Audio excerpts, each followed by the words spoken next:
Pookode veterinary college വിദ്യാർത്ഥി J സിദ്ധാർത്ഥന്റെ മരണത്തിൽ CBI അന്വേഷണത്തിന് ഉടൻ വിജ്ഞാപനമിറക്കാൻ ഹൈക്കോടതി ഉത്തരവ്. വിജ്ഞാപനം കേന്ദ്ര സർക്കാർ ഹാജരാക്കണമെന്ന് ഹൈക്കോടതി സിംഗിൾ ബെഞ്ച് ഉത്തരവിട്ടു. അന്വേഷണം വൈകുന്നതിന് ആരാണ് ഉത്തരവാദിയെന്ന് കോടതി ചോദിച്ചു. പിതാവ് ജയപ്രകാശ് നൽകിയ ഹർജിയിലാണ് ഹൈക്കോടതിയുടെ ഇടപെടലുണ്ടായത്. വിനീത VG വിവരങ്ങൾ നൽകും കൊച്ചിയിൽ നിന്ന്. വിനീത, എന്തൊക്കെയാണ് കോടതി ഇന്ന് സൂചിപ്പിച്ചത്? ഈ അന്വേഷണം വൈകുന്നതിന്, അതിൻ്റെ നടപടിക്രമങ്ങളിൽ വേഗം പോരാത്തതിന് കോടതി ആരെയാണ് കുറ്റപ്പെടുത്തിയത്? സംസ്ഥാന സർക്കാരിനെയാണോ കേന്ദ്ര സർക്കാരിനെയാണോ?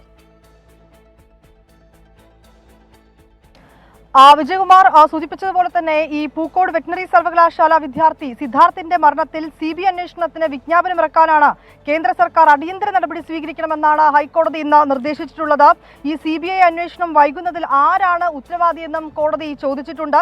കാലതാമസം ഈ അന്വേഷണത്തെ ബാധിക്കുമെന്നും ഒപ്പം തന്നെ ഇങ്ങനെ കാലതാമസം ഉണ്ടാവുകയാണ് എങ്കിൽ ഇരയ്ക്ക് നീതി കിട്ടിയെന്ന് വരില്ലെന്നും കോടതി വ്യക്തമാക്കി. ഈ അന്വേഷണം CBI ഏറ്റെടുക്കണമെന്നാവശ്യപ്പെട്ട് സിദ്ധാർത്ഥിന്റെ പിതാവ് നൽകിയ ഹർജി ജസ്റ്റിസ് ബെച്ചു കുര്യൻ തോമസിന്റെ ബെഞ്ചാണ് ഇന്ന് പരിഗണിച്ചത്.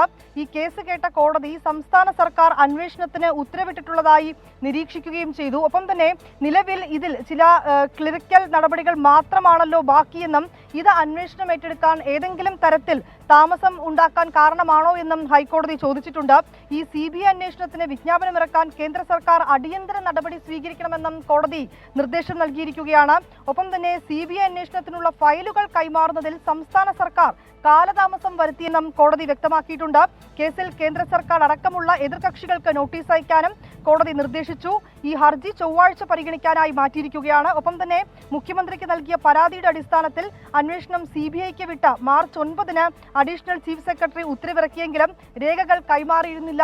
ഈ കേന്ദ്ര ഏജൻസി അന്വേഷണം വൈകിപ്പിക്കാനോ അല്ലെങ്കിൽ അത്തരത്തിലേക്ക് തടയാനോ ഉള്ള ബോധപൂർവമായിട്ടുള്ള ശ്രമമാണ് ഈ സർക്കാരിന്റെ ഭാഗത്ത് നിന്നുണ്ടായതെന്നുൾപ്പെടെയുള്ള കാര്യങ്ങളായിരുന്നു ഈ ഹർജിയിലെ ആരോപണം.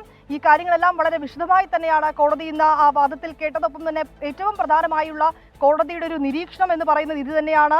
ഈ കോടതി പറഞ്ഞത്, അതായത് അന്വേഷണത്തെ ഇങ്ങനെ കാലതാമസം ഉണ്ടാവുകയാണ് എങ്കിൽ അത് അന്വേഷണത്തെ ബാധിക്കില്ല എന്നാണ് കോടതി ചോദിച്ചത്. ഒപ്പം തന്നെ അങ്ങനെ ഉണ്ടാകുന്ന ഒരു കാലതാമസം അത് ഇരയ്ക്ക് നീതി കിട്ടിയെന്ന് വരില്ലല്ലോ എന്നും കോടതി ഇന്ന് ചോദിച്ചിട്ടുണ്ട്.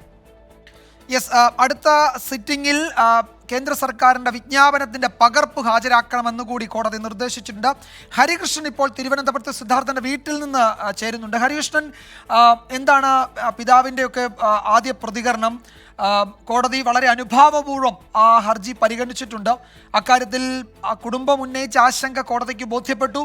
അന്വേഷണം വൈകുന്നത് ഈ കേസിനെ ആകെ ബാധിക്കില്ലേ എന്ന് പ്രധാനപ്പെട്ട നിരീക്ഷണവും കോടതിയുടെ ഭാഗത്തു നിന്നുണ്ടായി. ആശ്വാസകരമെന്നായിരിക്കും അവരുടെ പ്രതികരണമെന്ന് തോന്നുന്നു, അല്ലേ?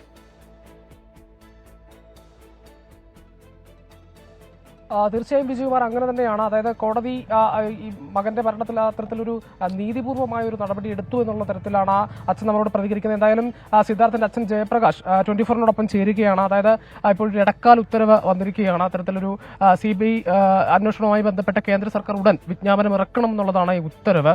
എന്താണ് പ്രതികരണം? വളരെയേറെ സ്വാഗതാർഹമാണ്. ശരിക്കും പറഞ്ഞാൽ ഞാനും പ്രതീക്ഷിച്ചില്ല ഇങ്ങനെ ഒരു ഉത്തരവ് പെട്ടെന്ന് വരുമെന്നുള്ളത്. നമ്മളൊക്കെ കോടതിയെ വിശ്വസിക്കുന്നുണ്ടല്ലോ. നമ്മൾ ദൈവത്തിനെ വിശ്വസിച്ച് കഴിഞ്ഞാൽ അടുത്ത് വിശ്വസിക്കുന്നത് കോടതിയാണ്. അപ്പം ഞാൻ കൊടുത്തു കഴിഞ്ഞ ഹർജി എന്ന് പറഞ്ഞാൽ ഇപ്പം കോടതി പറയുന്നുണ്ട് എത്രയും പെട്ടെന്ന് കേന്ദ്ര സർക്കാർ വിജ്ഞാപനം ഇറക്കും എന്നുള്ളത്. പക്ഷേ ഞാൻ കൊടുത്ത ശരിക്കുള്ള ഹർജി എന്ന് പറഞ്ഞാൽ ഇത്രയും ദിവസം കേരള സർക്കാർ എന്തുകൊണ്ട് ഇത് മറച്ചു വെച്ചു?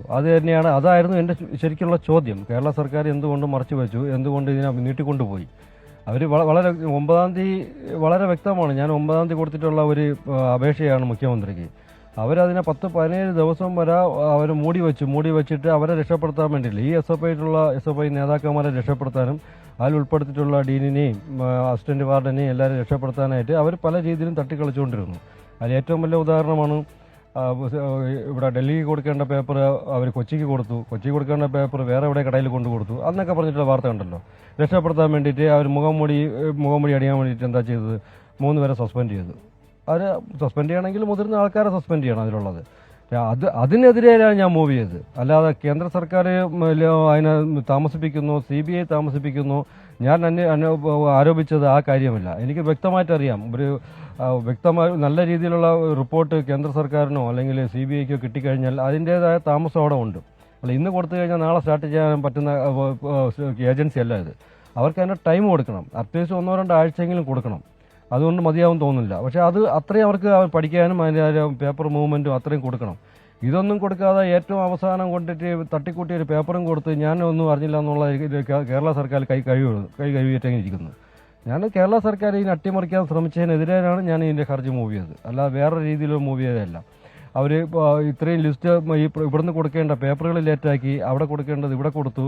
ഇവർ അട്ടിമറിക്കാൻ വേണ്ടിയിട്ട്, കിളിവ് നശിപ്പിക്കാൻ വേണ്ടിയിട്ട് ഏറ്റവും രീതിയിൽ കൂട്ടുനിന്നു, ഡീനിനെയൊക്കെ രക്ഷപ്പെടുത്താൻ വേണ്ടിയിട്ട്. അതിനെതിരെ ഞാൻ മൂവ് ചെയ്തു. ഇപ്പോൾ അങ്ങ് മുഖ്യമന്ത്രിയെ നേരിട്ട് കണ്ട് പരാതി ബോധ്യപ്പെടുത്തിയതാണല്ലോ. എന്നിട്ടും ആ തരത്തിൽ ഈ ഉദ്യോഗസ്ഥരുടെ മേൽ, ഈ സാങ്കേതിക കുരുക്ക് പറഞ്ഞ ഉദ്യോഗസ്ഥരുടെ മേൽ പഴിചാരുക മാത്രമാണ് ചെയ്തത്. ഈ ഇലക്ഷനൊക്കെ എടുത്തിരിക്കുന്ന സമയത്ത് ഇതൊരു കണ്ണിൽ പൊടിയിടലാണെന്നുള്ള തരത്തിലുള്ള വിമർശനങ്ങളൊക്കെ ഉയരുകയും ചെയ്തുകൊണ്ട് അങ്ങനെ വിശ്വസിക്കുന്നുണ്ടോ? അങ്ങനെ ഇപ്പം വിശ്വസിച്ചേ പറ്റുള്ളൂ. കാരണം അത് തന്നെയാണ് സത്യം. അന്ന് എനിക്ക് ഒരു ദിവസം 9-ാം തീയതി പോയിട്ട്, അതുകൊണ്ടാണ് ഞാൻ ഇപ്പോൾ ഹർജിയായിട്ട് മൂവ് ചെയ്തത്. 9-ാം തീയതി ഞാൻ പോയിട്ട് അന്വേഷണം വേണമെന്ന് പറഞ്ഞു. ഉടനെ അന്വേഷണം തരാമെന്ന് പറഞ്ഞു. അന്വേഷണം തരാമെന്ന് പറഞ്ഞ് അവർ ഗസറ്റ് വിജ്ഞാപനം ഇറക്കി. ഒരു അനക്കവും ഇല്ല, അത് അങ്ങ് നിൽക്കുന്നു. അപ്പം ബാക്കിയുള്ള അപ്പോൾ അങ്ങനെയാണ് കുടുംബത്തിന്റെ ശരി. ഹരികൃഷ്ണൻ, എന്തായാലും കുടുംബം ഉന്നയിച്ച ആശങ്ക കോടതിക്ക് ബോധ്യപ്പെട്ടു, അതിൽ ആശ്വാസമുണ്ട് എന്നാണ് സിദ്ധാർത്ഥിന്റെ പിതാവ് പ്രതികരിച്ചത്.